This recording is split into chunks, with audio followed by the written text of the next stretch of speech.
Ranavalona was never supposed to be queen. She was born a commoner, a nobody from outside the royal circle. Her only path to power came when the reigning prince chose her as one of his many wives, a political marriage to reward her father for uncovering an assassination plot. She entered the royal court not as a future ruler, but as a minor player. And she watched. She learned the brutal mechanics of power, the whispers in the corridors, the scent of ambition and betrayal. She understood that in the Game of Thrones, you either win, or you die. When her husband, King Radama I, died suddenly in 1828, she knew her position was precarious. As a childless wife with no royal blood, she was disposable. She, and her entire family, would likely be purged by the next king. So, she didn't wait. Before the king's body was even cold, she executed a swift, merciless coup. With the help of powerful military figures, she seized control of the palace. Her first act as sovereign was to eliminate every single person who could possibly challenge her. Her husband's mother, his nephew, his cousins, anyone with a drop of royal blood that could threaten her claim was hunted down, cornered, and brutally murdered. Most were speared to death, the traditional execution for nobles, a final bloody confirmation that their line was extinguished. She didn't just take the throne, she annihilated the competition. With her rivals rotting in the ground, Ranavalona orchestrated her own coronation, a grand spectacle designed to cement her authority. Standing before the assembled armies and her terrified people, she laid out the terrifying doctrine that would define her reign. This was not just a change of ruler, it was a declaration of war on the modern world. She held up the traditions of their ancestors as the one and only law. Never say, "She is only a weak and ignorant woman. How can she rule such a vast empire?" she proclaimed. "I will rule here, to the good of my people and the glory of their name. I will worship no other gods than those of my ancestors. The ocean shall be the boundary of my realm, and I will not cede the thickness of one hair of my land." This was her vow of blood. She was slamming the door on the outside world. The British and French influence that her husband had cautiously welcomed was now declared a poison. Their trade, their language, their ideas, and most dangerously of all, their religion, were a cancer on the nation. And she, Queen Ranavalona, would be the surgeon who would cut it out, no matter how much blood had to be spilled. The nightmare for the people of Madagascar was just beginning. Of all of Ranavalona's instruments of horror, none is more infamous than the Tangina ordeal. This was her preferred method of justice, a trial by poison that she used to purge her kingdom of anyone she deemed undesirable. The crime could be anything: theft, debt, practicing Christianity, consorting with foreigners, or simply being accused by a rival. The process was a masterpiece of sadistic theater. The accused was brought before a crowd and forced to swallow the ground poison of the Tangina nut, a local plant containing a violent cardiotoxin. Immediately after, they were forced to swallow 3 pieces of chicken skin. The logic was pure, calculated madness. If the accused, in their violent, body-racking vomiting, managed to regurgitate all 3 pieces of skin, the ancestors had declared them innocent. They were allowed to live, though the poison often left them sick for weeks or with permanent damage. But if they failed to vomit up all 3 pieces, or if they simply died on the spot as the poison seized their heart, they were guilty. Their families were often punished as well, their lands and property seized by the crown. This wasn't a rare punishment reserved for traitors. It was a common spectacle. Ranavalona used it to settle disputes, to test loyalty, to eliminate political opponents, and to feed her insatiable paranoia. It was a perfect tool of terror, a state-sponsored execution where the queen could wash her hands of the death and claim it was simply the will of the gods.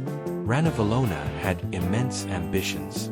She wanted to build a modern, self-sufficient Madagascar, with a standing army, local industries, grand palaces, and massive public works. But she had a unique and terrifying view on labor. To her, her people were not citizens. They were a disposable resource, like timber from the forests or stone from the quarries. She used a system of forced, unpaid labor called Fanampoana. 4 months at a time, she would conscript hundreds of thousands of her subjects and march them across the country to work on her brutal vanity projects. These were not jobs, they were death sentences. She would order impossible tasks with impossible deadlines. Tens of thousands of men and women would be sent into the remote wilderness to build roads or fortifications, often with no tools, little food, and no shelter. They died by the thousands from starvation, from dysentery, from malaria, from simple exhaustion. Their bodies were often left where they fell, sometimes even used as landfill or incorporated into the very foundations of the structures they were building. In one infamous project to build a road, it said that 10,000 people died. She was literally paving her kingdom with the bones of her subjects. It was a system of slavery so vast and so deadly that it hollowed out the nation from the inside, all to satisfy the ego of one woman. While Ranavalona hated all foreign influence, she reserved a special, venomous paranoia for the small but growing community of Malagasy Christians. She saw their faith not as a religion, but as an allegiance to a foreign power. It was treason of the soul. In 1835, she made her move. She didn't just ban Christianity, she declared her intent to wipe it from the island completely. "I am not angry with you, I am angry with the white people who brought you this," she told the accused missionaries. But her anger would fall upon her own people. Her methods for executing Christians were legendarily cruel, designed for maximum public terror. Some were taken to the cliffs overlooking the capital city.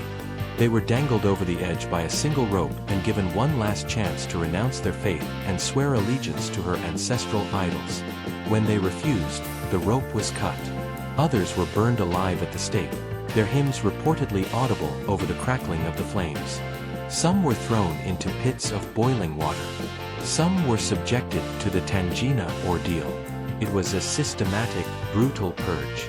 But her cruelty had an unintended effect. For every Christian she martyred, their story of courage inspired others.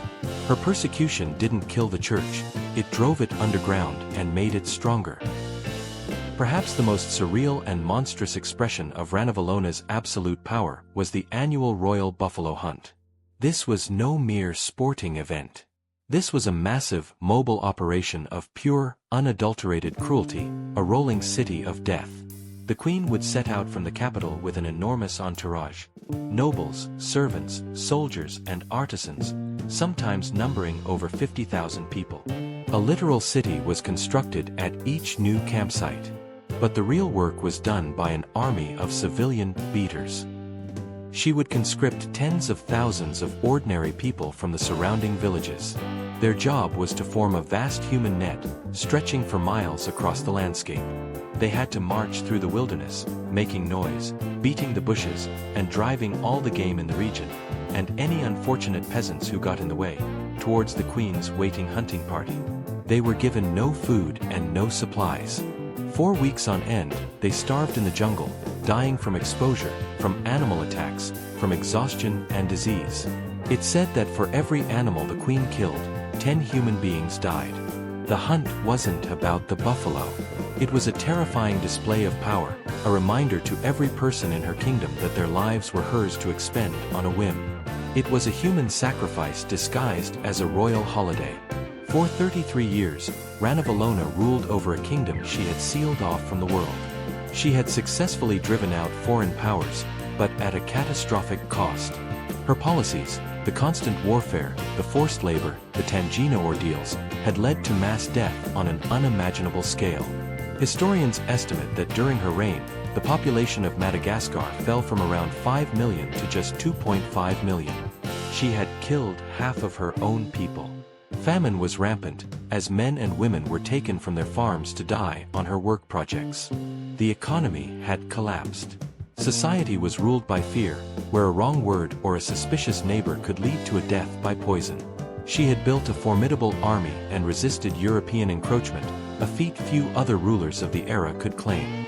But in saving Madagascar from foreigners, she had inflicted a wound far deeper and more devastating than any colonial power could have. She had turned her vibrant island into a giant, isolated prison camp, and she was its warden. Ranavalona died in her sleep in 1861, at the age of 83, having clung to power for over 3 decades. But even in death, her reign of terror claimed one last, bizarre chapter. Her funeral was planned as the grandest spectacle the kingdom had ever seen. She was to be buried with immense riches, silks, jewels, and thousands of silver coins. But a crucial part of the ceremony was the funeral salute. As her coffin was being placed in its tomb, a stray spark from one of the ceremonial fires ignited a nearby cache of 12,000 pounds of gunpowder. The result was a colossal explosion that rocked the capital, killing a number of nobles and bystanders who had gathered to pay their respects. It was a final, fittingly chaotic end to a reign defined by violence and destruction. Even at her own funeral, Ranavalona found a way to kill her subjects.